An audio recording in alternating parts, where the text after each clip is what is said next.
Now, in her keynote speech today, Susan Lee focused on government spending, on debt and reducing reliance on the government. Here's a little of the opposition leader's speech.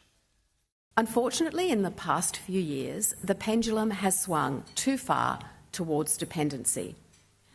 It's become almost taboo in politics to suggest that not everyone is entitled to a government benefit. Yeah, it's all true enough, but easier said than done. I asked the University of New South Wales economics professor Gigi what she made of Lee's speech. I think she's definitely right.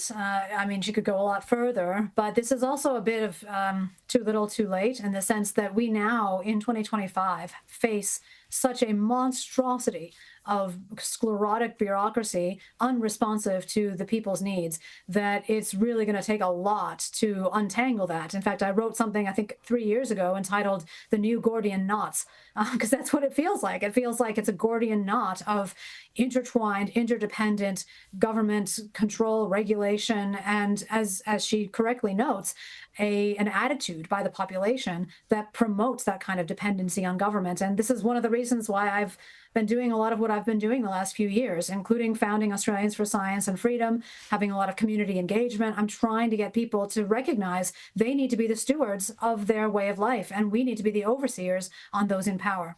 Yeah, spot on. Look, this is core Liberal Party philosophy, though. There's no detail in this from Susan Lee, but the Liberal Party is supposed to be about small government and self-reliance and choice. Now, it's drifted away from that over recent years, I suppose, but she's just really outlined what should be the core tenet of Liberal policy, yet there's no detail. We hardly ever hear from the Shadow Treasurer, Ted O'Brien, and there was no plans. There was no outline in the speech today about where they would cut spending.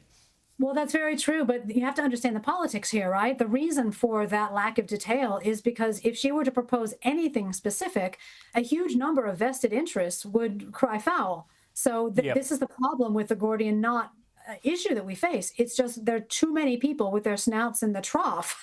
And so if you propose anything specific, it looks like you're taking things away, and people don't want to have their current situation disturbed, particularly those who are benefiting from the government purse and the handouts. So this is a real problem. And you see in the United States the type of radicalism, in a sense, that is needed to try to break through some of the strangulation that has developed over the last 20 or 30 years. And even there, I think a lot of the attempts that are being made are not going to go as far as the people would like them to go, or as it would be good for the people, because there's just so much dependency and so much intertwining of vested interests with politics. One of the areas where government has expanded exponentially is in climate and energy policy. Lots of funds, lots of specific grants, lots of subsidies, lots of tax breaks. And the government today announced another $1 billion fund for so-called low-carbon fuels. The Treasurer was at this announcement. Here's what he had to say.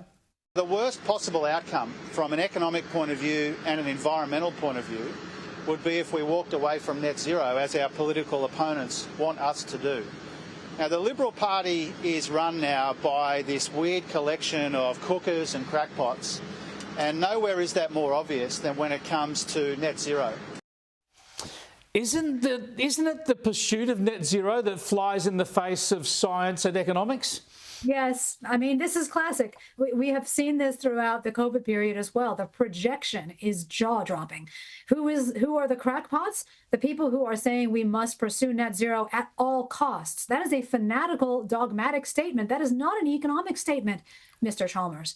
And unfortunately, I see the same pattern here as I saw during the COVID era, which is that there's an output from a statistical model in somebody's computer somewhere that hasn't been proven, hasn't been tested in reality. And by the way, these climate catastrophists' predictions from 20, 30, 40 years ago have not come to fruition. So I'm not sure why we would now believe these predictions. And then based on that simple so-called science, which it is not, but just a model, all sorts of sacrifices are proposed, so supposedly in order to get us into avoiding horrible damage, but there's no cost-benefit analysis, and there's certainly no even recognition of the costs of those sacrifices. And so I just find this completely uneconomic. It's the opposite of what Jim Chalmers is saying. It's anti-scientific. And honestly, if the government really believed its projections, it wouldn't be investing in this net zero stuff with the subsidies for companies. It would be trying to protect the people of Australia from these rising sea levels. Exactly.